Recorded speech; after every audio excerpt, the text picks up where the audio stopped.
So we have learned about TWT, traveling wave tube. Traveling wave means electrons and the signal to be amplified, both are traveling together, but the velocity of electron is just 0.1% of c, and the input signal or the RF signal to be amplified, it is having the velocity as c. So in order to reduce the velocity of your input signal, it is being passed through slow wave structure. And here we have learned about helical structures. So the signal is being passed through the helical structure, and as a result, a resultant electric field is created in the center. If the axis is taken, as I said, an electric field is created along the center with a reduced velocity, and the new velocity becomes Vp, phase velocity, which is given by the angular velocity omega divided by the propagation constant beta. And here again, what should be beta? Beta should be equal to omega by Vp, small letter Vp. And to be specific, I have written it as beta P is equal to omega by Vp. The same equation can be denoted to electrons also, which is equal to beta E. The phase constant of electron is equal to omega by V naught. And we know that the electrons, when they are traveling along the traveling wave tube or the helical structure, it is the electric field created, it is exerting a force on the electron. So we are going to be taking the equation for force. Two equations we are going to be taking. The first one is the relation between force and electric field, and the second one is the general equation, force is equal to mass into acceleration.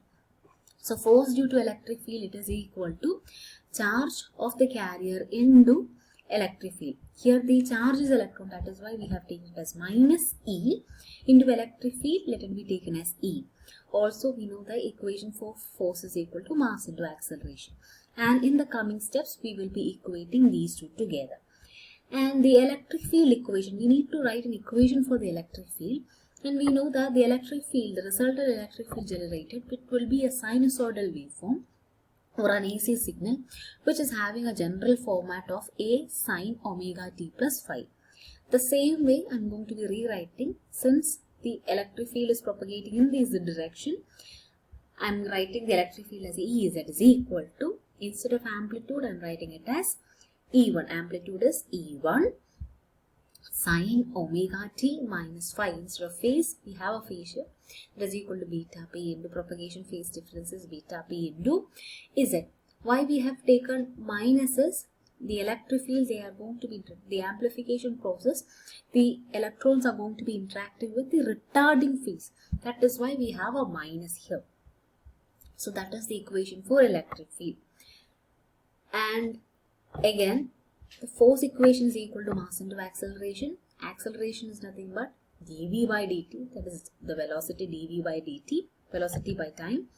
That is equal to what? That should be equivalent to minus e into these two. This is what we are doing. M into A should be equal to minus E into E. So M into A can be written as M into dv by dt is equal to minus E into E. Instead of E, we are writing the value E1 sine omega t minus beta p into Z. Now again, we have to find what is this dv by dt. What is this v? V stands for the velocity of electron. The original velocity of electron is just the cathode velocity, that is small letter v naught, which is just given by root of 2ev0 by m. And as the electrons are moving through the helix, they get an AC component, and let that be denoted as VE, small letter VE, cos omega et plus theta e. Same as our sinusoidal equation itself. And so what should be this dv by dt? dv by dt will be equal to the differential of, should be the differential of this term.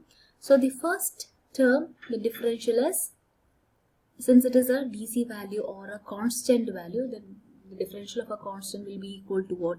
0. The differential of the second term is V is anyway a constant. V cos becomes, the differential of cos becomes minus sine omega et plus theta e. It is not over, into what? Into omega, differential of omega et, that is equal to into omega e. So this equation 4 is indicating dv by dt. Now what should be the next step? We are equating, or we are substituting equation 4, dv by dt, in equation number 2, and we will be getting it as minus m into dv by dt is minus m VE sine omega et plus theta into omega a should be equal to what? Minus E sine minus E1 sine omega t minus beta p is it. So we are going to be substituting just dv by dt in equation number 2. And then the next step is we are going to be finding the value for Z. We know that the electron, from the earlier diagram, the electric field, it is starting from t is equal to 0 and it is ending up to a time period t, and the distance we are considering as Z. So what should be the velocity? So what should be the total distance? Distance is equal to velocity into time, or v is equal to d by t.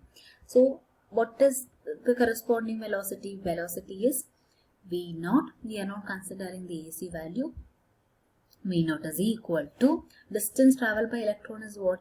Is said divided by what is the total time period?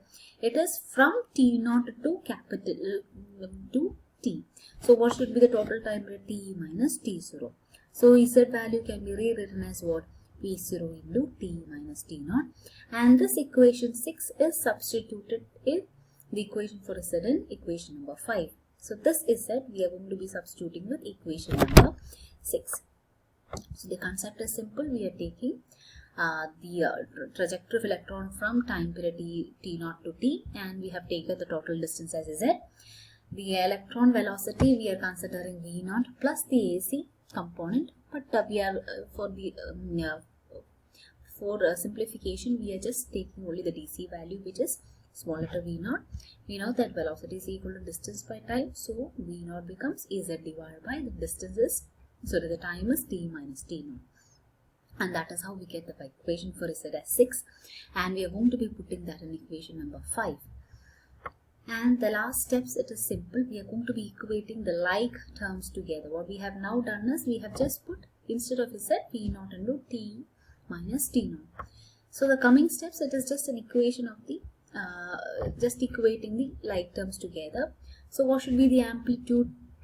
Since both of this RHS should be equal to LHS. So here the amplitude should be equal to what? The amplitude of this.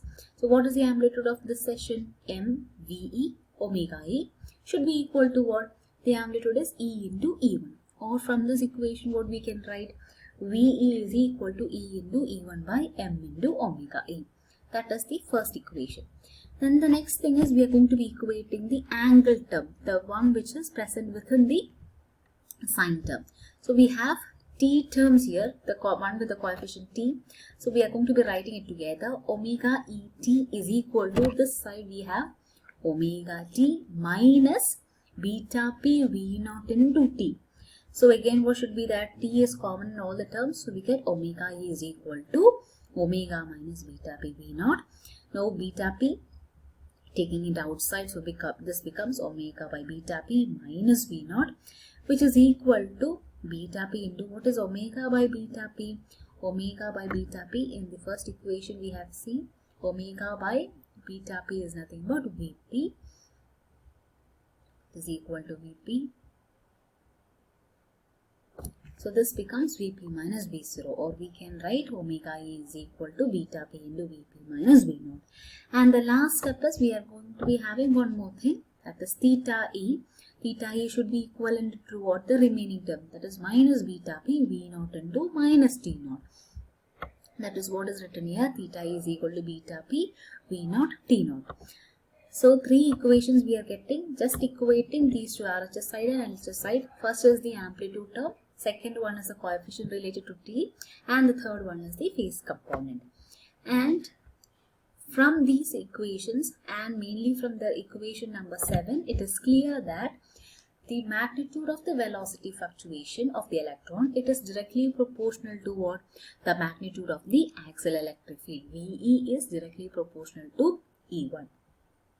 So this is one of the questions that is asked frequently in the university exam. They are not directly asking what is amplification process. They give the statement, prove that or justify that the magnitude of velocity fluctuation of electron beam is proportional to the magnitude of axial electric field. So this is what you have to write for the examination.